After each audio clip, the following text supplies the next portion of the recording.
The worst thing you can do is publish a piece of content and pray to the algorithm and everybody that they're just going to show up and they're going to stay and that post is going to blow up and go somewhere. It's not. The algorithm hates posting and ghosting. People also hate it even more. My approach to commenting is pretty simple.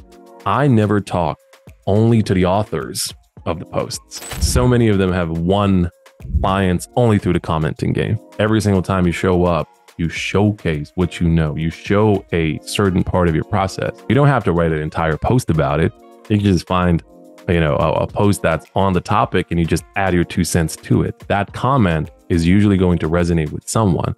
And if it's a client, all the better for you.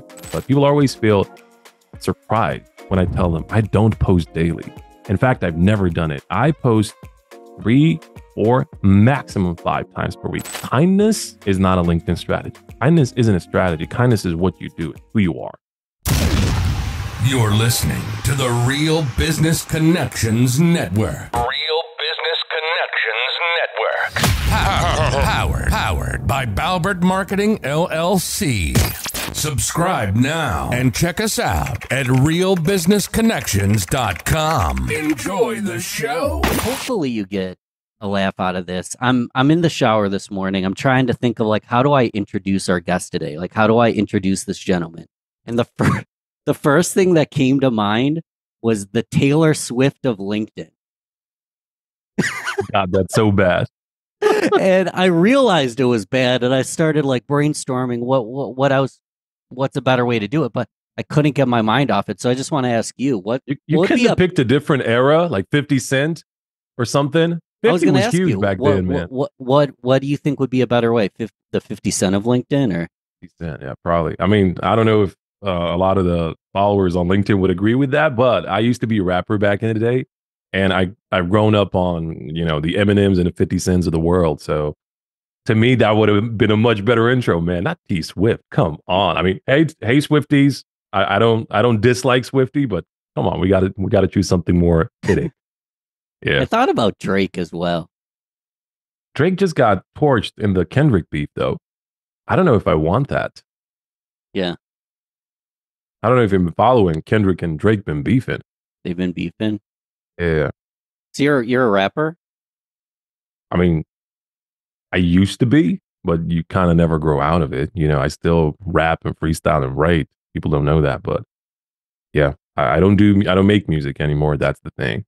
But yeah, I had a really good career back in the day. 5 years, 6 albums, X Factor, MTV, Warner Brothers deal, tours, all that. Yeah, it was good. It was good back in the day. What did you go by?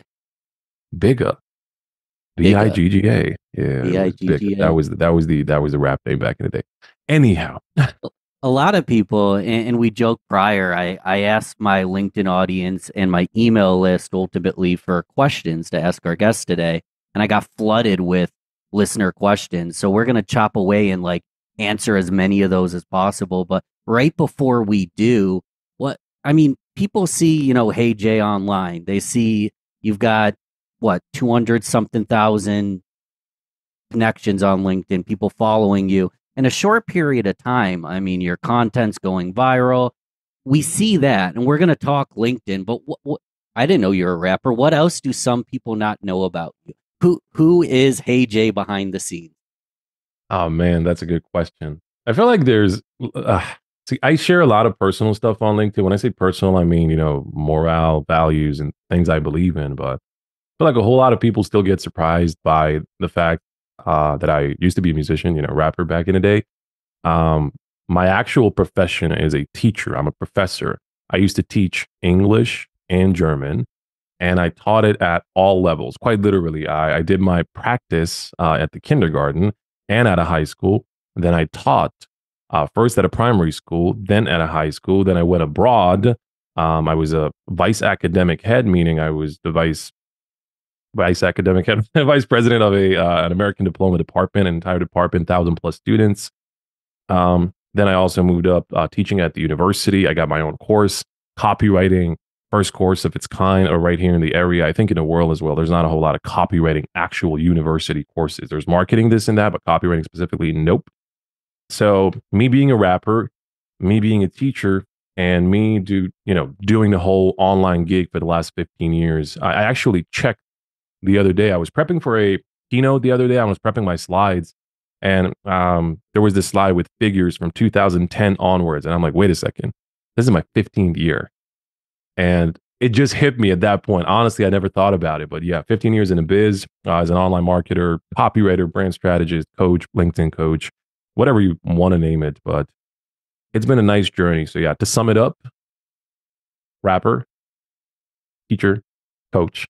Um, yeah, I mean, it's a nice journey. It's a good icebreaker. People always have a lot of questions like, what was your favorite part here? What did you hate the most? Why did you quit? Why did you quit teaching then? Why did you quit rapping? So it's always a nice conversation to be had, man. Can we add entrepreneur, father, friend, all that stuff as well? We can most definitely. Yeah, I've had my own agency and business. Father for sure. My best job. I wouldn't even call it a job. That's my purpose, man. Mm.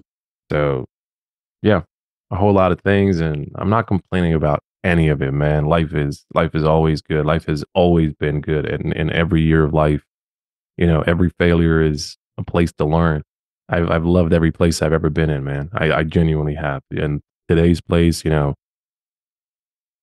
still learning. We're just growing, man. I'm only 32, man. I still got loads to grow and loads to learn and loads to do and see and experience, So I'm looking forward to it.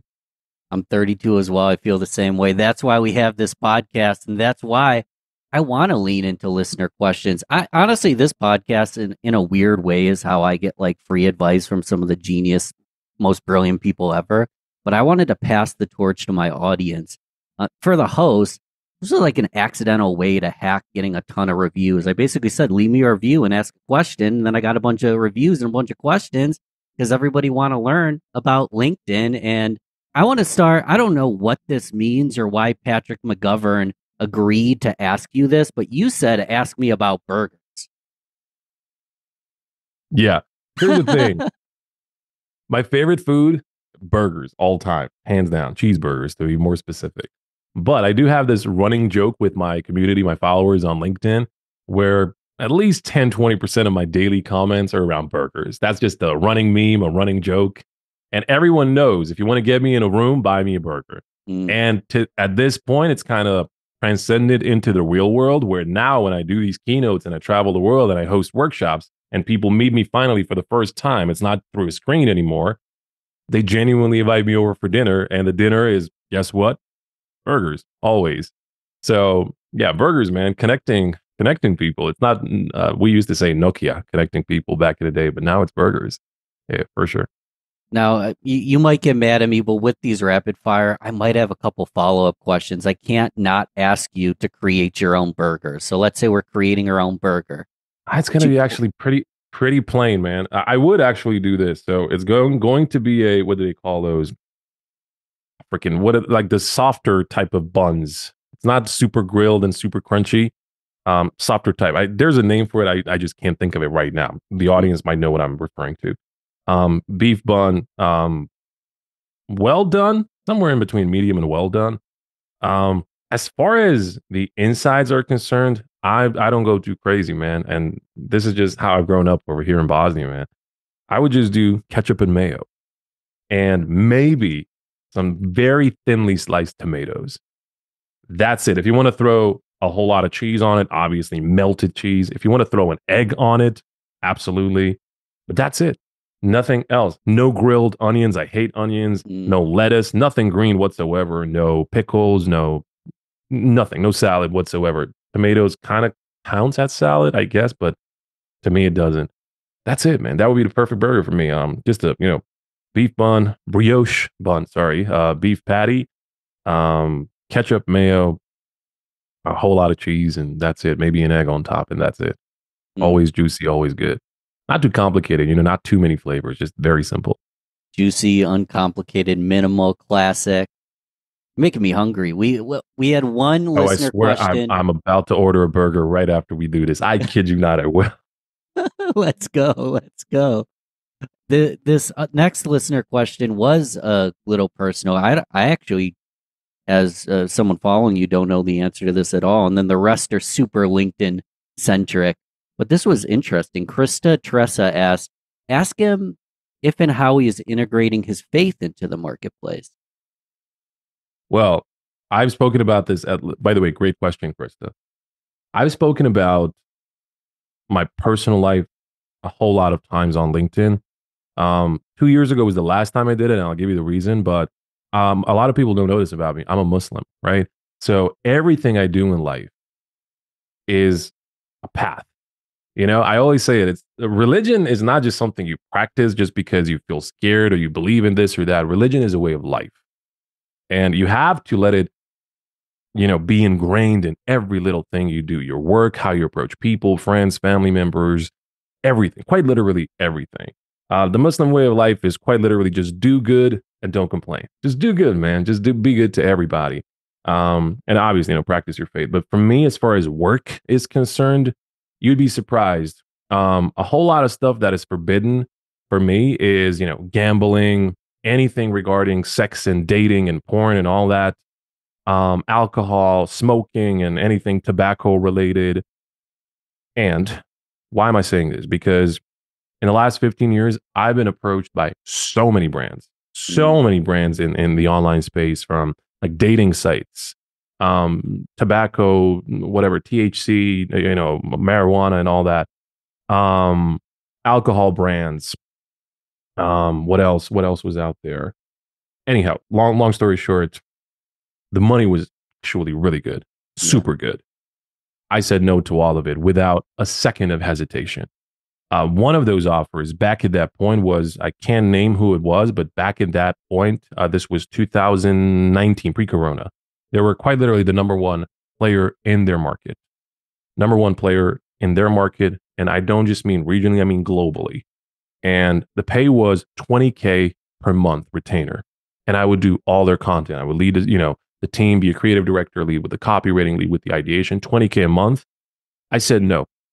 Like quite literally, I said no, and it wasn't even a conversation. And it was just one message from me to them. I just said, man, I'm prohibited, to do this. I can do this, and I don't want to do it because of that reason as well. I can be in this space. It's not just, something, my life is not aligned with this. My beliefs are not aligned with this. And they totally respected that, man. Like it was such a beautiful conversation. They did approach me with a different brand. They launched another brand afterwards, which was permitted in my world. And then we got a deal done with something else. But at that point, it was just pretty open. Just be honest, be authentic. At that point, I think whenever I said no, and this might sound so pious and dubious or whatever, but whenever I said no to opportunities that didn't align with my values, I kid you not, it wasn't even like a couple of days or a week that has passed. I was offered something else, probably in the same ballpark in terms of money. Every single time I said no, it would just come back. Another opportunity of the same caliber or a similar caliber. So everything I've ever said no to in my life has always been because of that. Like it has to align with my beliefs, and that's the reason why. And I believe this is actually going to be new to a lot of my followers. So thank you for asking that question, and thank you, Krista. Beautiful question. Beautiful answer. We're going to get super tactical. Thanks, is that okay? Oh, absolutely. Do. And if I look over to my right for anybody, it's because I've got this long list of questions from all of y'all. Hillary Hartlane asks, what's the single most important strategy to gain visibility and influence that leads to sales on LinkedIn? Strategy leading to sales on LinkedIn. Okay. So thank you for the question, by the way. Who was it that asked the question? Hillary Hartlane. Hillary, thank you for the question, Hillary. If you're listening, thank you. There's one thing you have to realize about building visibility on social media. It doesn't happen with content only. It can't. It's just not possible, because the way all these algorithms are working is, if you're just pushing out content and you're expecting people to flock your way, it ain't gonna happen. First off, the algorithm itself is asking, who are you? Where did you come from? What's your shtick? Like, what's your take on the platform? Who are you here? But if you first go to the people, then you can expect the people to come back. So my best suggestion to anyone starting on social media and anyone who wants to build visibility is focus on networking first, networking through the comments and through the DMs. not necessarily publishing the content. On LinkedIn, my engagement strategy, my commenting strategy, it's been featured by LinkedIn themselves, actually plastered on the homepage for their 1 billion users. And to my knowledge, that is the only time that has ever happened for something to be featured, for like a carousel, a PDF guide to be featured on the homepage. Proud moment for me. The strategy is focus on building visibility alongside your content. But the visibility through comments is what actually drives the visibility of everything else, the visibility of your profile, the visibility of your posts, and then, your offer consequently. My approach to commenting is pretty simple. I never talk only to the authors of the posts. What I mean by that is a whole lot of times what you'll see is like, for example, Ben is going to post something and it's going to resonate with me pretty strongly, right? Pretty deeply. So a bad practice would be me just saying, oh my God, I love this, Ben. Especially this part. The problem with that is I'm literally only speaking to Ben.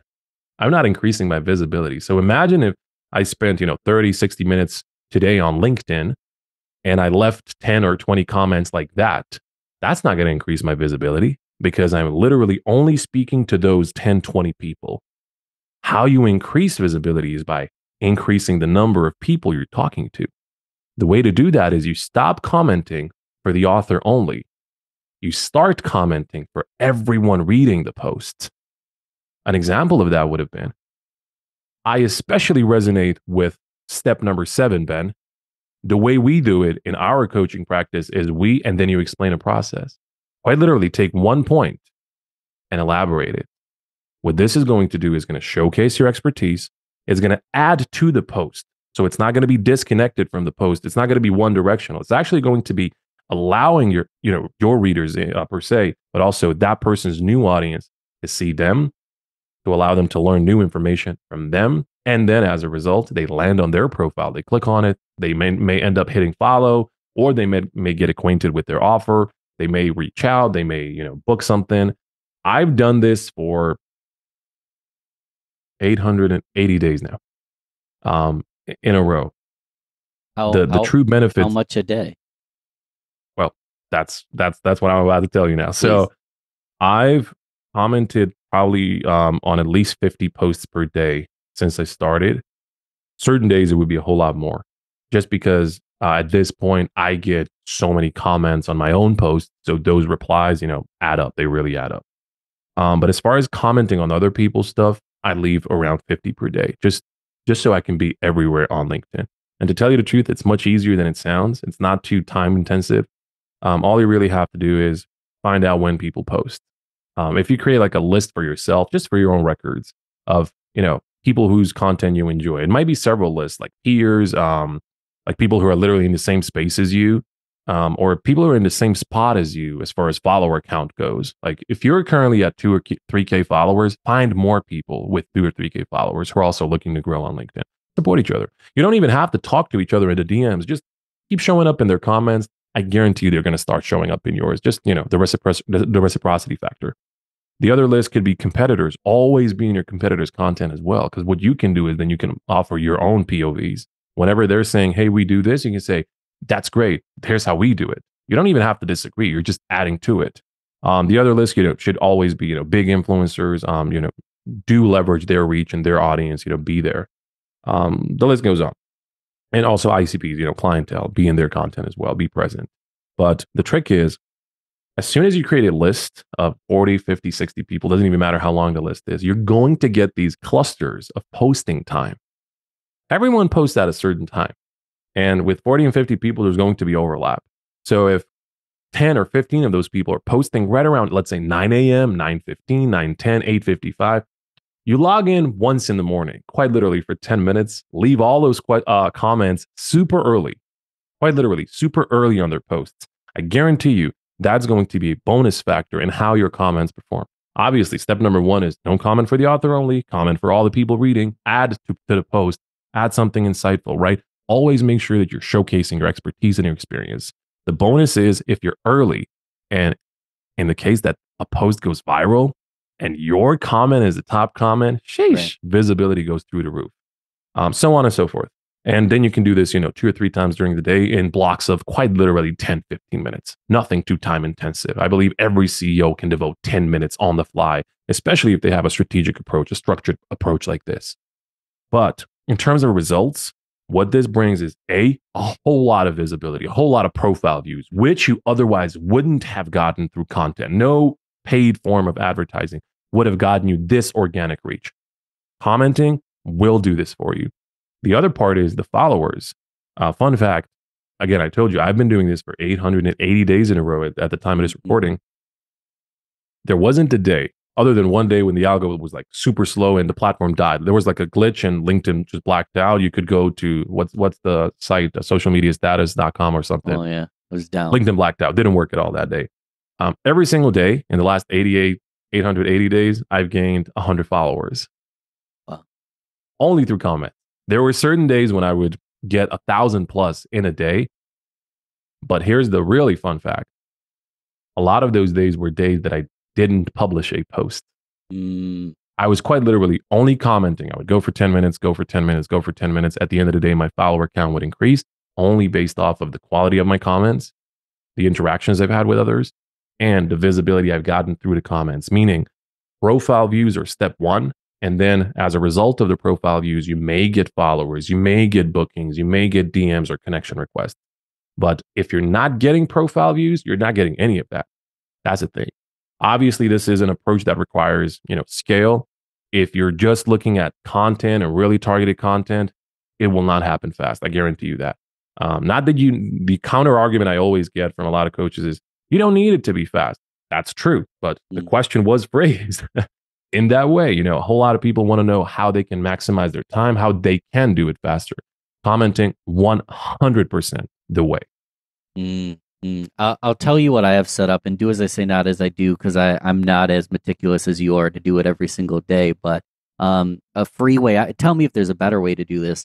I have all my lookalike profiles just bookmarked in a tab, so I can go through all the lookalikes, see what they posted, and comment on a daily basis. So you can organize it based on just a tab on your Google Chrome or whatever you use. Or I'm sure if you have Sales Navigator, there's a lot of tools you can use. But is that a good way to do it, or is that not the best way? That's actually a great way to do it. My question to you is, do you have people's profiles bookmarked? That's the way to do it. And then you just sort them. Correct. So I have the profiles bookmarked. So in theory, I could open them all at once. I don't, because it crashes LinkedIn. I look like a bot. Absolutely. So I one by one click on them, see if they posted, commented. But I don't do this regularly, and that's probably part of the reason I'm starting to plateau. Yeah, very true. Could be. Very true, actually. Possibly, yeah. I'll give you a better way. So Please. What you're doing is essentially, whenever you're at someone's profile whose content you like, you bookmark them, and possibly even just to be more structured, you have a folder for the bookmarks, Correct. peers, competitors, big influencers, ICP. So let's say 4 folders in your Chrome, and every single one has like 10 or 15 links, which lead to people's profiles. Here's a better way to do it.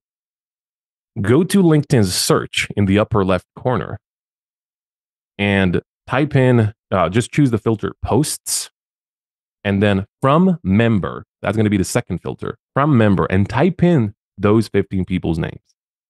All of them? Type in their names, and then choose sort by most recent, and then also choose sort by last 24 hours. What this is going to do is, instead of having 15 links, you're only going to have 1. And every single time, this is your custom feed, essentially. This is a custom LinkedIn feed. You don't depend on the home feed and what it serves you.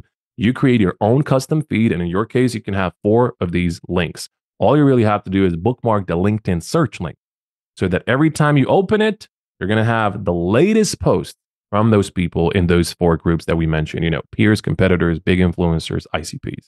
That's a much better way to do it. So, Boolean search on LinkedIn, filter by user, insert all the people you want to follow, and then filter by time and most recent. That's it. Every single time you open that up, that's your custom feed on LinkedIn. You're only seeing the people you actually want to see and hear from.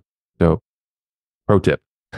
Mic drop. I got to go try this. End of podcast. No, we'll keep going. But my thought is I can have like a Google document with their names, so I can copy paste and it'll autofill. Or do I have to type them in manually? You have to type them in, man. It's only 30 seconds, man. You only have to do this once, by the way. You only have to do this once. One last question that came to mind on this topic was if I'm commenting on a lookalike profile and I'm trying to engage their audience to build my visibility, how do I do that without like not looking like I'm trying to one them up? Like I'm just one up Jay all day. You know what I mean? How do I do that where I don't look like a jerk douchebag just trying to one them up every single time?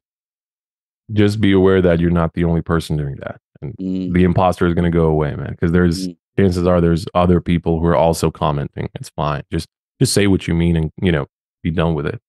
Honestly, because if that person gets, 10 or 20 more comments, that's it. They can think that same thing about the other people. They're not. They're just going to be glad they're getting the engagement. They're going to be glad that a good person like Ben is commenting on their post, that their posts are appreciated. So as a result, if anything, you can start a conversation in the DMs. But I wouldn't worry too much about it. To me, that just sounds like a little whiff of imposter syndrome. Pardon mm, me, but you don't need it. Don't think about it that way. It's always a win-win situation. You gain visibility, they gain engagement, you get a good connection, they get good connections. Chances are some of their connections might also see your comments, you right. know, and that's always great. I've won, and so many of my followers, students, clients. I have three groups of people, so I have followers, students, and clients. Um, so many of them have won clients only through the commenting game, quite Mm, literally, just because every single time you show up, you showcase what you know. You show a certain part of your process, which is awesome. You don't have to write an entire post about it. You can just find, a post that's on the topic and you just add your 2 cents to it. That comment is usually going to resonate with someone. And if mm, it's a client, all the better for you. boom. You quickly mentioned DMs, which kind of tees up the next question. I didn't provide these questions in advance. You teed that up on accident perfectly, but John Skomsky. So John asked, what are some ways to do cold reach out via DMs that don't suck and immediately make the person want to delete and block you? Every cold message seems to be the same. How do you stand out and increase engagement? Cold DMs. Okay. Brilliant question, John. Thank you. If you're looking at the cold DM game on LinkedIn right now, as you said, you'll see that a lot of it is just pitch slap, pitch slap, pitch slap in your face. People are just selling, selling, selling. And even if they're not, you can kind of just look through it, like you see through it, right? It's sleazy. My ways of avoiding this are giving people something for free, especially if it's something really curated. So let's say you're a graphic designer, right? The key here is to give them a hint of what you could do for them. Hey, Ben, I noticed that you're currently running a podcast and I love your current thumbnail, but I did not see that you actually have a landing page set up for the podcast. That would be awesome. It took me an hour last night. I created like a dummy landing Mm, page for you. Just take a look at it. If it's something you would like, I'll be happy to give you the access. Bam. And it probably didn't take me an hour. It probably did take me 5 minutes because, people have templates and all that. But you getting that as a gift and you're like, holy smokes, did this dude just give me a landing page? You know? mm, And then the conversation just goes on. It goes on. Um, I've gotten really cool curated videos where people did give me feedback on certain things, and there were good ways and bad ways of doing it. So, what you can also do is you can send someone a pre recorded video, just 60 or 90 seconds, and give them some advice on what they could fix. But do not tell them that something sucks. Do not tell them, hey, I notice you're doing this and it's bad. Here's mm, how you can do it better. No, because at that point, you don't know the person. You're just approaching them for the very first time and you're telling them, hey, nice to meet you. Your beard sucks. No, that's not how to do it. Like you can just tell them, hey, man, oh my God, you're a beard guy. I love that. Have you seen this new product? mm, See, instead of telling them your beard sucks, you should use this product, you can just say, have you heard of this product? mm. And then give them the product. So I've had both the good and the bad situations in my DMs, the way people have pitched me their videos. And the videos are usually just reviews of my stuff, like a review of the website. I haven't updated on the website in 3 years, man. I know it's so. That being said, it still feels bad if you just tell me, hey, this sucks. This is bad. You should fix it. I'm like, sure, but I'm not going to fix it with you just because of the approach. But other people who are like, have you ever considered creating a page for this? That's more approachable because they're asking me, they're asking for permission, they're being kind to my face instead of dismissive right from the get go. So that's one approach. Give people something away for free and give them actually something personalized where it relates to them, like an instant result. They can apply it 10 seconds after. The other part is if you're just starting a conversation, you're not ready if that person is your client yet, but you feel comfortable enough to reach out. Maybe you met in the comments, maybe you've seen each other at an event or something, and you're kind of sure, down the line, this person may be my client, but you're not sure today. What you can do is start the conversation and ask questions like, anything fun you've been up to lately? What does your business actually do? Can you give me more insight? I would love to learn more about your business. Or ask very specific questions. The key here is do not send a whiff of here's my offer in the first 3 or 4 interactions. They call that commission breath. You're getting a Three whiff or of four, commission yeah, breath. 3 or 4 interactions at the very least. At the very least, I would go as far as to say 10 interactions, meaning 10 DMs you exchange both ways. Then it's time to test out the field, right? Is it, worth taking a shot? Let me, show them what I have in store. Here's my offer, but not before. Set the ground, build authenticity, build familiarity, build a relationship, then tell them, hey, I'm running this cohort. It may be for you. Would you be interested in learning more about it? Instead of just telling them, hey, I have a cohort. Here's all the info you need. No, always ask for people's permission. And also, the worst thing you could do is send someone all of this in advance without asking for any permission. And on top of all that, 3 voice notes. I don't know who you are. I don't want to listen to your voice notes. I have, many DMs as is. But yeah, as far as DMs, there's so many strategies, man. I feel like we listed probably 3 or 4 right now. So to the listeners, hopefully this is useful. There's hundreds more, by the way. This is just me, screaming at the top of my head. It's that was reassuring because what I always did when I started my podcast and I had no listeners and I was trying to get good guests is I was listening to other podcasts. If I liked the guest, I would connect with them.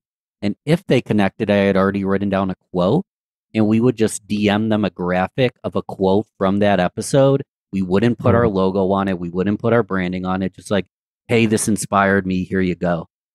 And then before you know it, Beyonce, this is random. Beyonce's mom shared my reel on Instagram. And it was just because I was sending some love. What a flex. What was the woman's name again? She was her manager, right? You should know that. Come on, man. You were flexing just 5 minutes ago. I think it's Tina. Tina Knowles. Yes, Tina. Yeah. That's true. Tina I'm Knowles. like, I know her last name, but that's not. Yeah. I know she used to be their manager, I think, back in the day, Destiny's Child and all that. She was their manager. Yeah. So Andy Grider says, what is unique about being an influencer on LinkedIn versus other social media channels? Why is he asking me? I hate calling myself an influencer. Yeah.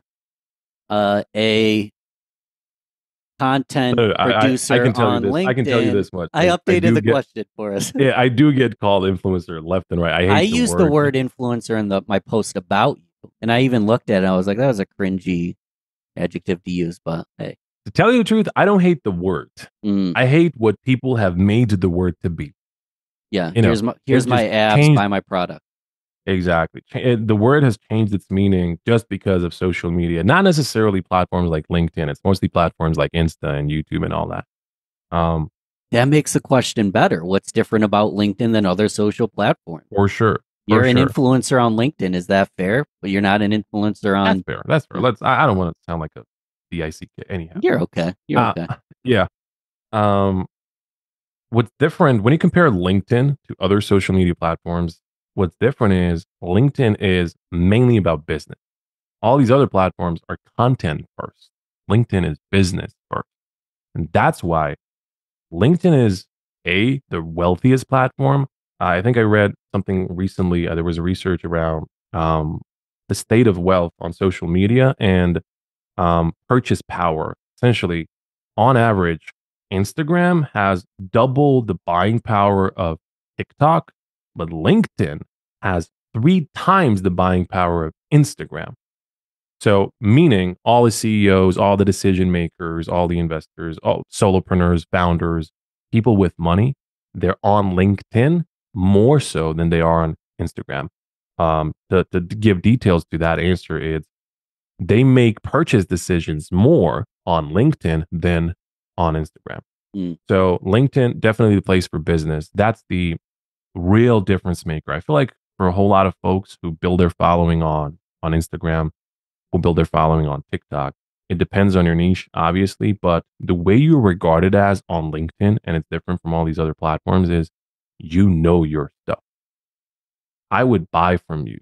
I would learn from you, which is not necessarily always the case. Obviously, there's amazing educational influencers on Instagram and all these platforms. I'm not. This is a very nuanced question, by the way. Therefore, a very nuanced answer. But there are a lot of influencers who are not offering anything of value. The only value is entertainment.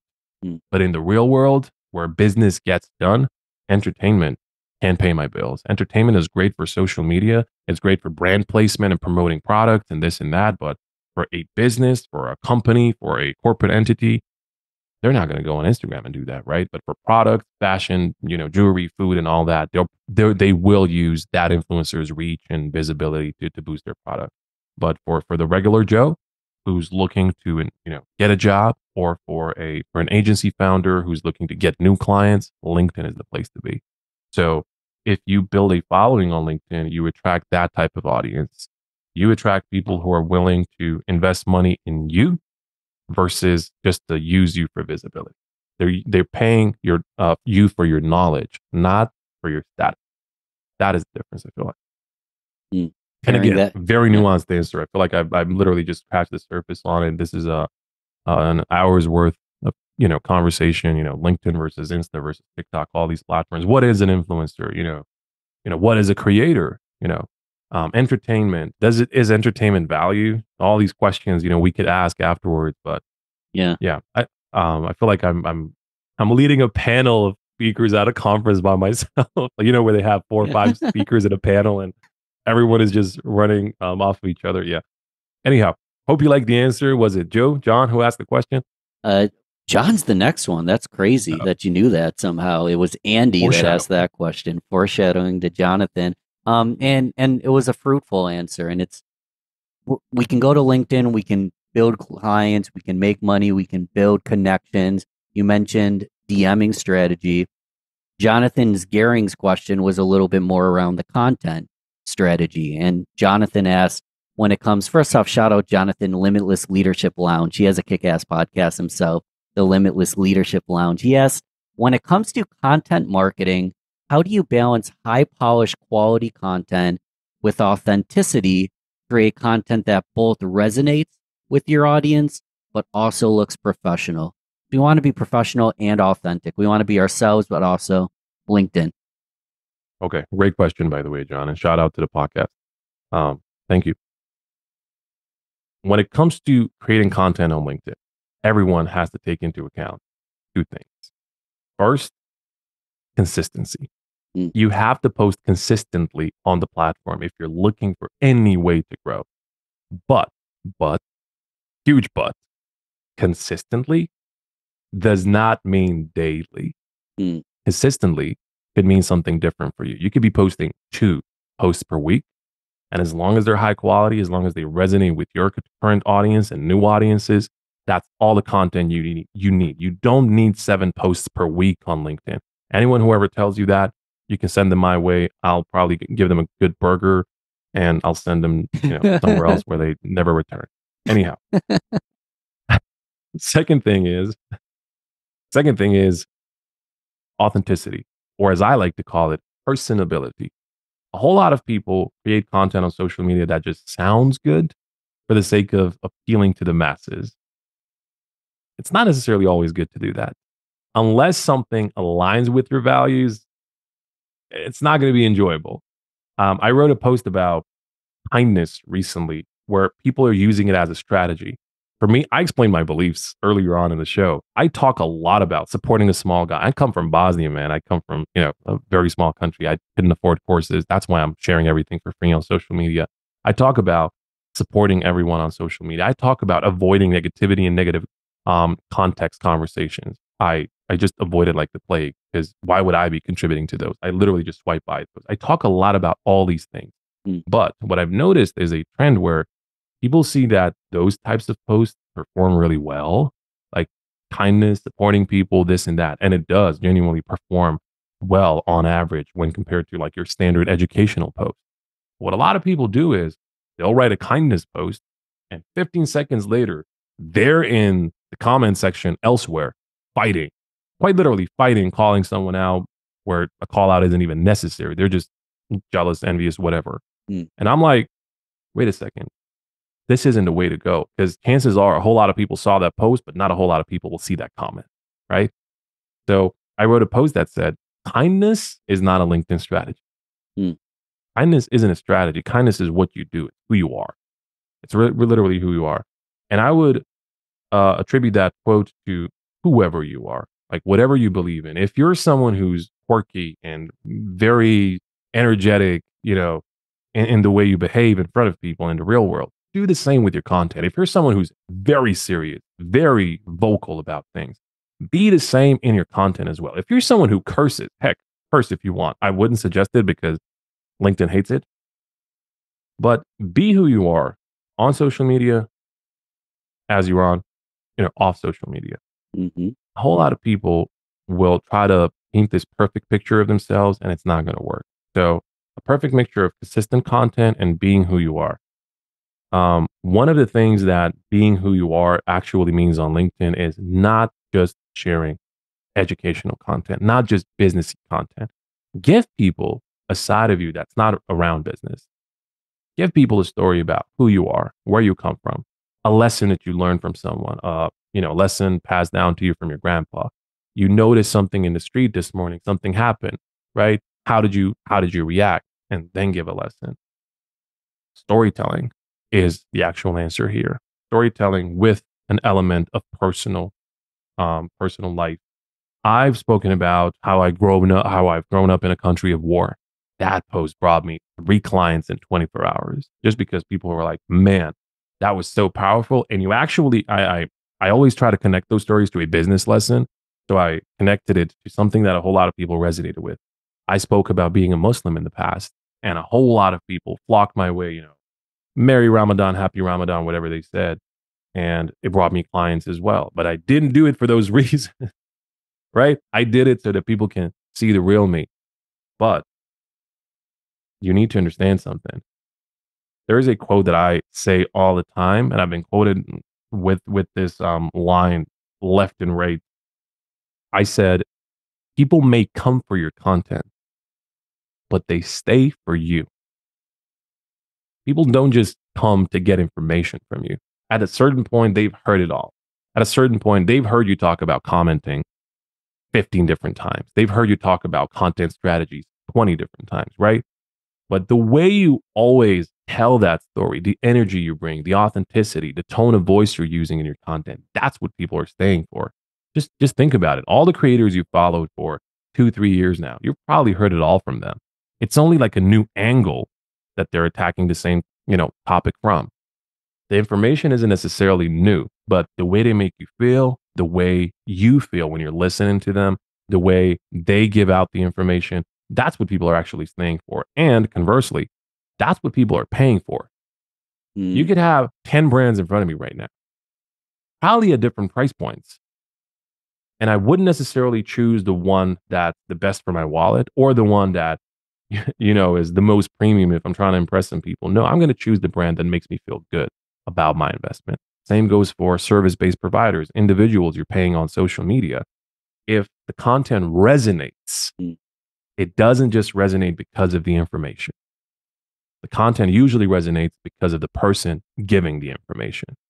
Super long answer. Long story short, John, who asked the question, 2 things. Be consistent in your content. Pick a number of times you're posting in a week and make sure authenticity exists there with a healthy dose of storytelling. Give people more than just business tips and information. Information is everywhere these days. But your way, how you feel about things, how you think about things, that's nowhere to be found. That's only you. So give people that, exactly that. Boom. That was not just good advice for every listener, but specifically for someone like John, who's a podcaster. Going back to they're coming for maybe a content piece, but they're staying for you. That's what every podcast host, every creator needs to hear. So that was literally the perfect advice for the perfect person. There We're we not going to go. be able to get through all these, but we will ask a Okay. couple more. Do, But do you want since to do rapid fire? If you want to, we can do we got super like 10 rapid. minutes left. Let's try and I'll give myself a challenge, okay? For the sake of the Okay. listeners as well. I'll try to answer every question within 30 seconds or less. In case we go right to the top and can't go through them all, how do we continue to follow you, support you, spend money with you, support any of that stuff? Tell us where to go. You can follow my free content on LinkedIn. Just go and say, Jasmin Alić or Hey Jay on LinkedIn. You'll find it there. I'm launching my community right now, man. You can Oh pay me wow. to, on a monthly basis, subscribe to the community and Let me pull out join my the inner credit card. circle. Can I read you a Join credit the card inner number? circle. They say, hey, man, I genuinely did not announce this officially yet. So if you're publishing this earlier, This will there's come going to out be in the like announcement. six I only I 30 to only held 60 days. a LinkedIn audio event for my community. 3,000 people have shown up. And LinkedIn audio does not have replays. That's the beautiful part about it. So I announced it there. 300 people have immediately joined the wait. Oh, 300 people immediately. Yeah. So not people bad. have been asking it for 2 years now. I did not have the time. Now, as I'm growing and doing this and that left and right, the business is growing. Everything is kind of falling into place. I'm like, you know what? Now is the time. So launching the community is going to be fun. Um, to tell you the truth, I'm not even overwhelmed if people are going to join it. I know there's going to be so many people. I'm probably going to have to wave people off and create different tiers or different groups or something. But Mm. I'm so looking forward to it, man. Long story short, follow my free content on LinkedIn or join the community that I'm about to launch. Or if you don't want to do any of that, you can just have me one on one and pay for my one on one coaching. I do, one on one hours with individuals, and I also have my entire coaching program. Or if you're a business leader, if you're a company leader, if you're someone who's working within an organization right now, if you need LinkedIn and social selling or employee advocacy training, call me. I can organize those trainings for you. Or if you're a conference organizer, I'm a keynote speaker left and right. I travel the world, keynote speaking. So I feel like I just gave a pitch, man. I hate myself. It's in the show notes. And listen, like send me a DM if you'd like as well. Send our boy a DM and say I that you purposely came didn't through say Ben. send me a DM because my inbox is messed Send up, man. me a DM if you guys want. But all those are in the show notes. And honestly, you're not pitching, man. You're adding so much value, and I wanted people to know how to continue to support you because you charge pretty good amount of money for one-to-one, and all these questions are being answered totally free. And Yeah, very it's true. not beyond me. We appreciate it. And we're gonna try to rapid fire through like 6 of them in 10 minutes. Let's see if we can do it. But feel free to Let's go go. as I'm ready. long, deep, whatever you want with it. Darlene Pride. Darlene asks, "What is the one mistake that people make that hurts their visibility?" So big mistake that hurts their visibility. The one mistake that people make on LinkedIn that really hurts the visibility of their profile and the reach of their post is what we call posting and ghosting. If you're going to publish a piece of content, actually stay there so that when people are coming to comment, make sure you reply to them. The worst thing you can do is publish a piece of content and pray to the algorithm and everybody that they're just going to show up and they're going to stay and that post is going to blow up and go somewhere. It's not. The algorithm hates posting and ghosting. Mm. People also hate it even more. So if you publish something, make sure you stay there for at least like 30 minutes just so you can comment. I stay for 60 to 90 minutes in every single one of my posts, and the community we built is amazing. Related to this, what about spam tagging where you tag like 15 people? Fun fact, on LinkedIn, if you tag more than 5 people in a post, LinkedIn is actually going to mark that post as spam tag. I hope I'm quoting this right. This is a stat by my buddy Richard Vanderblom. He's the algorithm expert on LinkedIn. So if you tag 5 or more people at once in a post, your reach will actually get decreased by default. By default. You don't even have to hope that it's going to get better. It's not. So tagging, whether it's in a photo even, people have tried that as well. No. If you tag more than 5 people in a post, it will get marked as spam tagging. The best thing you can do is let the people who are tagged know in advance. Let them know in advance. Hey, I'm posting tomorrow at 12:30. I'm going to be tagging you in the post. It would be great if you commented in the first hour because that first hour is the golden hour for LinkedIn posts. So whoever gets tagged, you better make sure in advance that they're going to comment on that same exact post. Otherwise, it's going to be considered spam tagging. Love it. All right, let's dive right back into it. So Ryan Edwards asks, what is the one rule, the one principle that you think is the foundation for personal brand building? Foundation. What's the one rule? The one rule for personal branding is just do it. I kid you not. I feel like this sounds so vague. A whole lot of people are scared of posting online. A whole lot of people are scared of putting themselves out there. A whole lot of people have imposter syndrome even before they even try it. And they're asking, what if no one reads my content? What if nobody likes it? What do I even have to share with the world? Right. But I always give the advice of turn the words nobody into somebody. Ask yourself these questions today. What if somebody reads your post? What if the perfect client sees that next post? And what if more than one person, heck, even just one person resonates with that? That's what you should be asking.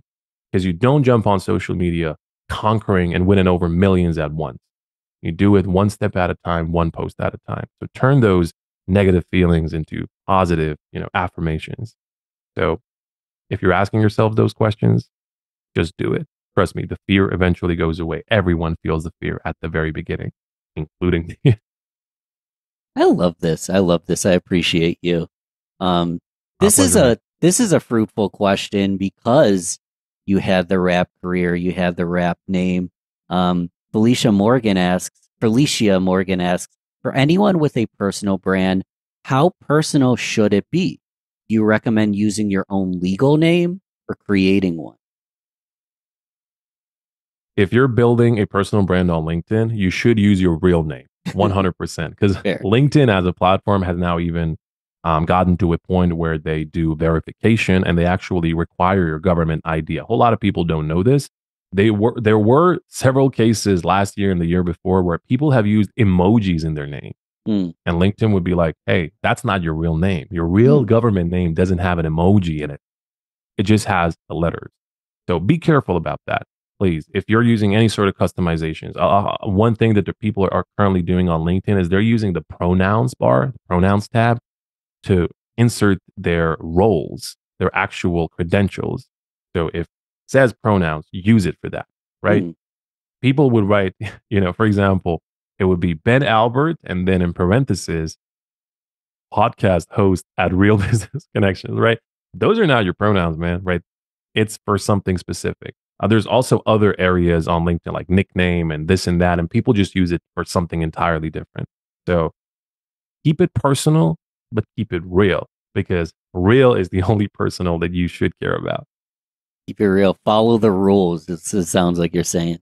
Oh, absolutely. LinkedIn hates rule breakers, but yeah, that's a different conversation. This is a good question to end at, and I know we had to skip a couple. It's fair to say that you post how much? Not daily, but how? I don't even know. Like I'm like 500 posts behind on your content, so people can go binge on that. Correct? For sure, man. For sure. When it comes to LinkedIn, I personally have never posted 7 days a week, Mm. which sounds crazy coming from, the, me. Like if people don't follow me, you'll see it. I'll get tons of engagement on my post. Yeah. And you'll see me tagged left and right in the feed, which is a great feeling. I swear it's a great feeling. I love that people are actually resonating with the content, but people always feel surprised when I tell them I don't post daily. In fact, I've never done it. I post 3 or maximum 5 times per week. So 4 on average. This week, I've actually only published 3 times because I've been traveling for keynotes and I don't have the time to engage. Mm. I don't want to post and ghost my followers. Right. So I had the time 3 days in a row. I posted 3 days in a row and now I'm having a 4-day weekend. So, that's what you get. I just don't stress it. Honestly, content creation can be stressful, but only if you make it stressful. Just don't let it get to you. Create content, settle for what you're getting. And if you need rest, take your rest. Honestly, take your rest. I'm probably behind the scenes. I'm probably one of the biggest hustle bros, and I'm not going to apply this, but I know a whole lot of Mm, people who do need this advice, mm. genuinely. Last question, super rapid. This is perfect because it's great for any listener that isn't on LinkedIn. And honestly, if you're already kicking butt, it's going back to the essentials. Haskins, Debbie asked, how does one with no experience get started in the field? So, assuming we have no experience, what's our first move? And then we'll log off and do it. If you think you have zero experience and you want to post something on LinkedIn, post it either way. I promise you, there is someone who needs your advice. I recently wrote a post that said there is always at least one person who is 1, 2, or 3 steps behind you. This means even if you're a college student, you still haven't graduated, whatever you've learned today, chances are someone else hasn't. So share your lessons, share whatever you learn on the fly as time goes by. Write about those things. You experienced something last night, write about it. You watched the podcast, write about the main takeaways. You saw a post on LinkedIn, tag that creator and give your own 2 cents. You can always post really insightful content, even if you don't have legit business experience. Simply post about your current experience. And with time, the more you learn, the more you grow, the more business you do, that's how you become an expert. But until then, just share your experiences and learnings. Trust me on that. Everyone can use it, and there is always at least one person who needs it. Thanks for coming on the show, man. This was fun. I'm going to Hey, re-listen man, to it's a this pleasure, baby man. three I was times, glad right? when you asked. I was like, another beard, bro. So there we go. Another beard, bro. Hey, you're welcome Yeah, back man. anytime. And if a question didn't get answered, send me a DM, send Jay a DM. Maybe we'll do this again. We'll see what happens. But I really Hey, appreciate man. your I'm time open today. to it always, man. This was fun. Thank you to Okay, everyone who listened and everyone who watched. Reach out on LinkedIn. I'm here. And shout out to Ben, man. Thank you for this. appreciate it.